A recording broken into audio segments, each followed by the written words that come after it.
All right, so this is another official question that we're going to break down today. As always, because of the copyright, I had to redact certain portions of it, but the full question, if you click on the link in the description box, that'll take you to GMATClub where you can see the full question. So go ahead and pause this video, take a look at the question, read it carefully, and come back when you're ready. All right, so let's take a look at this. Again, the original sentence just repeats what originally was there. So we'll look at that first. In 1923, the Supreme Court declared a minimum wage as unconstitutional, and ruling that it was a form of price fixing. Really quickly, one of the things that I crossed off, these two redacted sections at the top, the reason why I crossed them off is because they were non-essential modifiers. They both start with prepositions, so it's always interesting to note where prepositions are located in sentences because that can help you sort of pull out some non-essential information. Okay, so the first thing we have here is an idiom that should stand out to us. The Supreme Court declared a minimum wage as constitutional. There was another video I did recently where we looked at the consider X, Y idiom, and this is the exact same structure. So if you have the verb declared, you wouldn't say declare something as something. You would say you declare something and you just go directly to that. So, I declare myself queen. Wishful thinking. I wouldn't say I declare myself as queen. No, just like I wouldn't say I consider myself as a queen. No, I would consider myself a queen. That's a weird example. All right, so in 1923, the Supreme Court declared as constitutional. So anything that has declared as would automatically be incorrect, right? So that's a really helpful idiom to memorize. Again, an idiom is just an expression that's native to a language. The GMAT tests a variety of idioms, but both of these, I would say, come fairly regularly and are fair game on the exams. You should memorize them.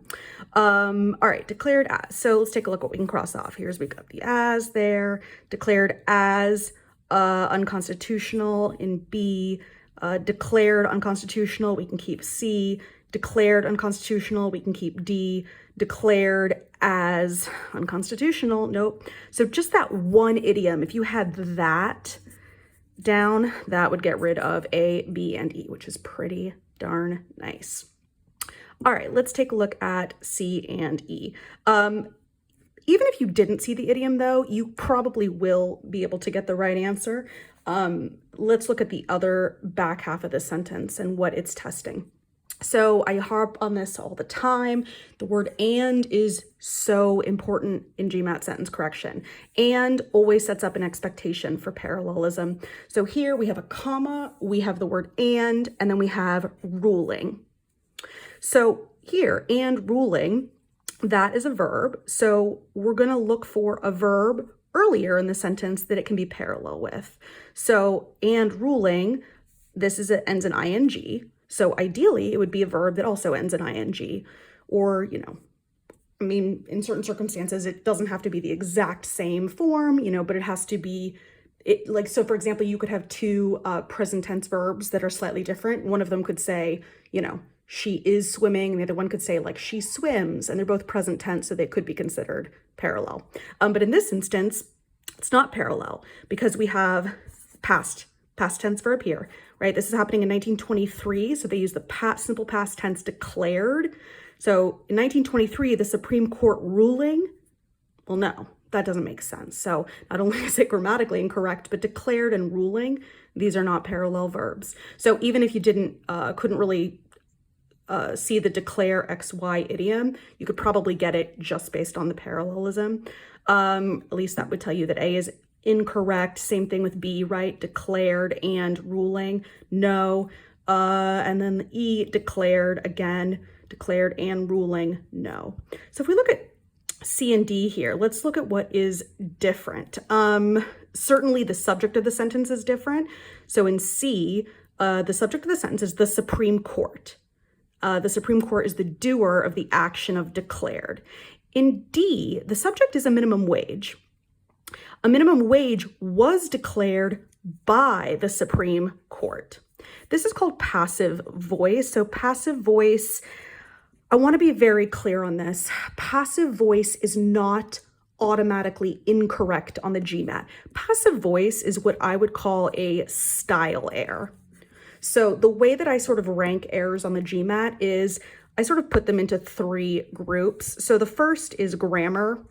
That's the most important. Those are like hard and fast rules, right? So I would consider idioms, like consider XY, declare XY. That would be a grammar rule, hard and fast. Those are the things that are like deal breakers. The second thing is meaning. Does the sentence logically make sense? And then style would be number 3 for me. Style is like, it's like things the GMAT doesn't really like, but not necessarily wrong. So passive voice, wordiness, awkwardness, redundancy, those things that are a little bit subjective, right? Those are not necessarily going to be wrong. So we could be open to potentially saying, a minimum wage was declared by the Supreme Court, but I still want that parallelism. So if I'm going to say in 1923, a minimum wage was declared unconstitutional by the Supreme Court, comma, ruling that it was a form of price fixing. What's interesting here is that, like C, D does not have the word and anymore. So that changes things a little bit. Without and here, if we just go comma ruling, now we actually don't have this expectation of parallelism anymore because we've transformed this back half into a modifier. So a lot of sentences on the GMAT, you'll have your main independent clause first, then you'll have a comma, and then there'll be an ing word, and it looks like a verb, but it's actually a modifier called a participle.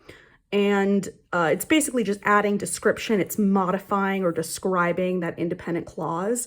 That's fairly common on the GMAT. So that's kind of how this ruling that it was a form of price fixing is functioning in both C and E. I think that's pretty advanced.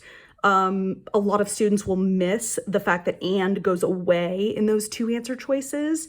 So, well, be on the lookout for that. So essentially, both of them have changed it. So we have a modifier at the end. The modifier is the same for both. So the only decision point we really have here is, do we want active voice or do we want passive voice? So when grammar is equal, when meaning is equal, then you go to style. So if C had had a grammar error, then D would have been correct. But there is no grammar error in C. Therefore, when we get down to style, C is our winner. The GMAT, all things being equal, will always prefer an active construction over a passive construction. And one of the reasons for that is that you can see in D, the passive construction is just longer. Like it's always wordier to put things in passive voice. There's a difference between an active sentence that says, she kicked the ball, and its passive construction, the ball was kicked by her. It's so much wordier the second way I said it. So that is this question. Important takeaways. These 2 idioms. If I remember, I'll try to link in the box a question that has the consider XY idiom in it, but you say declare XY, not declare X as Y. Always remember sort of our 3-pronged approach to sentence correction. Grammar is king, then the meaning has to make sense, then style.